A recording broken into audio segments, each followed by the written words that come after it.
When we look at homelessness in America, one state stands out, not just for the visible crisis on its streets, but for a systemic failure to fix it.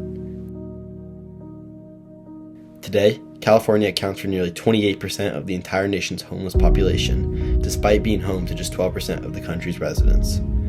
But the most staggering metric is how people live here. Nationwide, most homeless people have a temporary shelter bed, but in California, 66% of homeless individuals are completely unhoused or unsheltered, living in cars, tents, or on open sidewalks. That represents nearly half of all homeless people in the United States.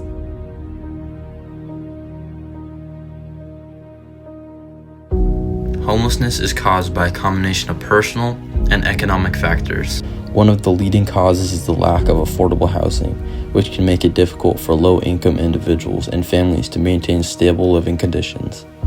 Financial challenges such as unemployment, low wages, and unexpected medical expenses can further increase the risk of homelessness. Mental illness and substance use disorders are also significant contributors. Studies show that approximately 1/4 of homeless adults experience a serious mental illness, while a similar percentage struggle with chronic substance abuse. These conditions can make it more difficult to maintain employment and secure housing. To further strengthen our investigation on homelessness, we interviewed a few local homeless people from Santa Cruz. Was there any specific event or series of events that led to you becoming homeless? Yes, the event is that I'm 66 years old. I work for McDonald Brothers Corporation, and I'm retired now. And I bought a home here in Santa Cruz, spent a fortune. The company bought me a home for retiring, and right down here, downtown here. And I came in 3 months ago with my stuff to move in. And the man that sold it to me is 90 some odd years old and blind, and he couldn't pull himself together to get me a set of keys. And I haven't had enough extra money to do it myself. And I'm saving up the money to make myself a set of keys to move into my own house. Yeah, and I've been out here 3 months. Okay.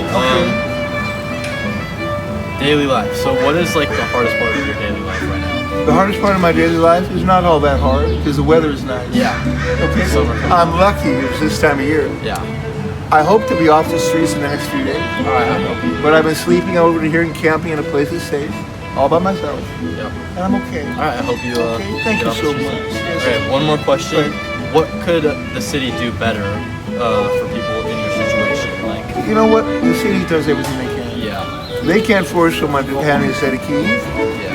And he's blind and he can't stay conscious long enough to even make it to the door or you dial the phone. I mean, what are you gonna do? You remember that, guys. When you find yourself out, you make sure that you secure your stuff. Thank you so much. All right, it's cheers. Have a nice day. Was there a specific event or series of events that led to you becoming homeless? I like hanging out outside and getting out of home. It's hot stuff. I like to buy a lot of things. It's fun for me. It keeps me out of trouble.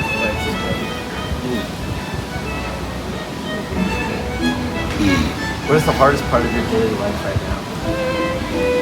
Life's going pretty good.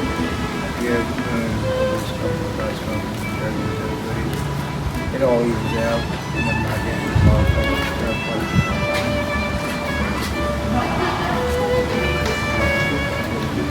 It works. I like it. Are there barriers that prevent you from using shelters or assistance programs? What's the hardest part of your daily life right now? Hardest part of daily life? Yeah. You know what? I think dealing with my injuries. Okay. Too many broken bones. Broken bones? Okay, yeah, I understand that. What like obstacles have like made like your current life like harder with like the military and stuff like that? You know what? The hardest thing with the military is like having a discussion with my own family and like having so many family that we just lose track of each other. Yeah. Is there like one story you could tell us about? One story? Yeah, just from your life that's like affected you. Like story? Yeah, like a quick like short story like that's affected you in like a meaningful way. Probably having to like grow up with like my like part of my family without my father being around. Okay. Yeah. I think that was like one of the main things. like I grew up around my uncles pretty much. Okay. Yeah. Alrighty. Awesome. Thank you. While the locals that we interviewed on camera were very friendly and didn't voice being bothered by their situations, there is no doubt that they struggle every day. James, with possible mental health issues, Jess fighting drug addiction, and Casey healing from his injuries. It doesn't have to be this way. Other regions have proven that homelessness can be solved when it's treated as a logistics and housing problem. Take Houston, Texas. Over the past decade, Houston reduced its homeless population by more than 60%. They achieved this by placing over 25,000 people directly into apartments. Meanwhile, cities like Rockford, Illinois, reached functional zero for chronic homelessness by using a centralized real-time database to track every unhoused person by name, matching them instantly with the exact resources they need. The core problem in California is lack of centralization. So why is California failing where others succeed? It isn't a lack of money. The state has spent billions. The true bottleneck is structural.